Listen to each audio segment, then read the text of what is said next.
गिरिडीह के पचम्बा थाना के लोहपीटी निवासी ठाकुर साव ने देवरी थाना पुलिस को आवेदन देकर अपने बेटी के ससुराल वालों पर 15 वर्षीय नतनी रानी कुमारी की हत्या करने का आरोप लगाया है। ठाकुर साव ने बताया कि वर्ष 2011 में उसकी बेटी गीता देवी की हत्या उसके दामाद और ससुराल वालों ने कर दी थी। 1 जून 2024 को 15 वर्षीय नतनी को भी जहर देकर उसके दामाद और सौतेली मां ने मार डाला। उसकी नतनी की हत्या कांड में सौतेली मां, दामाद व घर के अन्य लोग शामिल हैं। उन्होंने देवरी थाना पुलिस से पूरे मामले की जांच कर दोषी लोगों पर कड़ी से कड़ी कार्रवाई की मांग की है। बताया कि उसकी बेटी की हत्या के मामले में यह सभी लोग पूर्व में भी जेल जा चुके हैं। उन्होंने बताया कि 1 जून 2024 को उसके नतनी रानी कुमारी को जहर देकर मार दिया गया। जब वह गिरिडीह सदर अस्पताल देखने गए तो उसके शव को देखने तक नहीं दिया गया।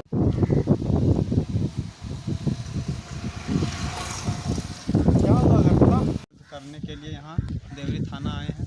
आवेदन दे दिया? हाँ, आवेदन दे दिए हैं। एक मिनट पे बैठेंगे, बोलिए। ये व्यक्ति ठाकुर साहब है और ये इनके भतीजा हुए विकास साहब और ये इनकी पत्नी है।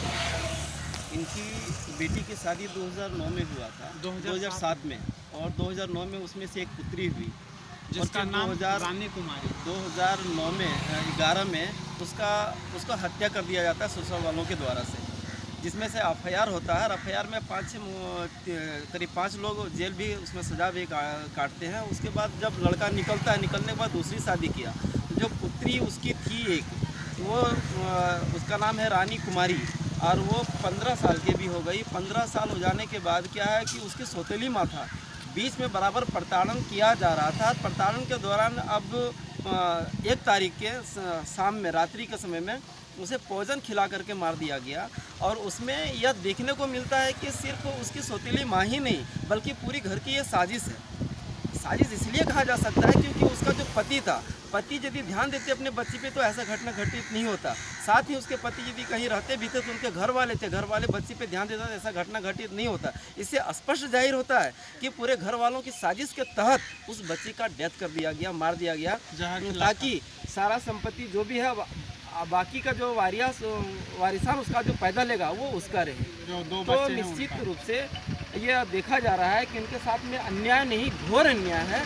तो आज हम इनके साथ में आए, हम भी जो भी केसेस के देवरी प्रभारी है और अभी थाना प्रभारी को आवेदन दिया। आवेदन देकर के इनके पास गुहार भी लगाए, रिक्वेस्ट भी किए कि इनको एक लाचार व्यक्ति को, जिनके साथ इतनी बड़ी तकलीफ हुई है, इतना बड़ा अत्याचार हुआ है, ऐसे एक न्याय दिलाएं।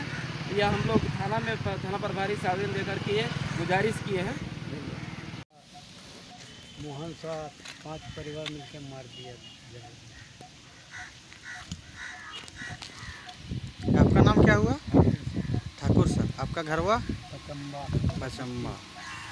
ये जो मर गई वो आपकी कौन लगती थी? नतनी लगती थी। कैसे हो गया उसका मौत? जहर दे दिया। जहर दे दिया? कौन दे दिया जहर? उसकी सौतेली माँ। सौतेली माँ इस जहर दे दी, इनकी नतनी की सौतेली माँ। जैसे इसकी बेटी की शादी, इन्होंने बेटी की शादी 2007 में देवरी थाना अंतर्गत चित्रोकुरा गांव में शंकर साव और उनका पिता नाम भुनू साहब के यहाँ किया था शादी।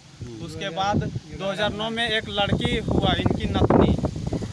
उसके बाद 2011 में इसकी बेटी का हत्या कर दिया जाता है वहीं ससुराल वाले? हाँ, ससुराल में चित्रोकुरा में शंकर साव द्वारा और उनके रिश्तेदार, उनके घर परिवार द्वारा।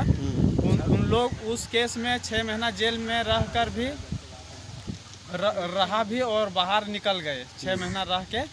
और उसके बाद जब इसकी नतनी दिन शनिवार को 1 तारीख को देर रात तक जहर खिलाकर उनका हत्या कर दिया जाता है। इन सभी परिवार वालों ने हत्या कर दिया और हम लोग को सूचना भी नहीं दिया, कहीं फ़ोन फान नहीं किया। हम लोग को किसी कानों से, दूसरे कानों से पता चला कि उसका हत्या हो गया है, जहर खिलाकर उनका मृत्यु कर दिया गया है। उनका नतनी का चित्रोग्राम को पोस्टमार्टम के लिए गिरिडीह आ रहा है। तो वहीं हम लोग गए थे, उससे पहले सुबह जल्दी ले गया, मतलब लाश हम लोग को देखने भी नहीं मिला। पोस्टमार्टम करके वो निकल दिया सुबह 6 ही बजे, हम लोग को पता भी नहीं चला।